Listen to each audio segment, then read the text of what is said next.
Alors donc je me nomme Jacinthe Busson, je suis ancienne directrice artistique de Deezer et aujourd'hui je suis cofondatrice de la start-up Contestapp. Contest est une plateforme automatisée pour que les directeurs marketing, les community managers puissent mettre en place rapidement des jeux concours sur Facebook, sur site web, sur mobile, sur tablette. Donc ce qui m'intéressait dans l'événement, c'est surtout le côté multitâche que doit avoir un rôle aujourd'hui en tant que chef de projet, designer ou entrepreneur, c'est-à-dire avoir une connaissance de tout l'écosystème tech, surtout que dans le web ça évolue très vite, et avoir une bonne vision globale de ce qui est possible de faire, de réaliser et de mettre en pratique, surtout pour les besoins utilisateurs.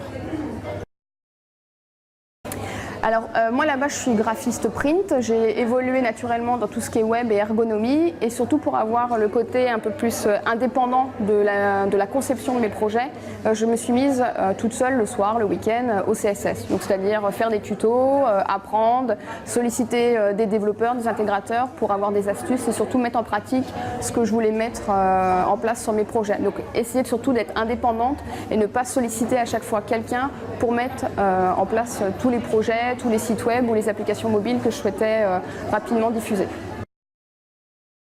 Alors quand j'étais salariée dans différentes boîtes, que ce soit en agence ou chez l'annonceur, ce qui était important c'est que le développeur, le designer, le chef de projet et à la rigueur le client si c'est lié à une prestation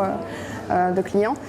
c'était que tout le monde soit réuni autour de la table pour bien comprendre les besoins du client, les contraintes, les besoins utilisateurs et surtout savoir ce qui est possible de réaliser. Parce que bien souvent, le designer ou le développeur sont appelés très tardivement et on se retrouve avec des projets qui ne sont pas du tout réalisables. Il faut refaire le cahier des charges quand c'est un système non agile. Et donc aujourd'hui, ce qui est essentiel, c'est que moi, j'ai une bonne vision de tout ce qui se passe à la fois dans le côté de ma société, mais en même temps technique, pour que si j'ai une demande de client, que je puisse répondre et savoir la faisabilité du projet. De mettre la main à la pâte, de ne pas avoir peur, de se lancer, de passer des heures à faire de la veille sur internet, de faire des tutos, de ne pas hésiter à se renseigner, aller à des événements, des meet-up, aller ce genre d'événements Girls in Tech pour savoir ce qui se passe, pour voir les évolutions et surtout de fouiner.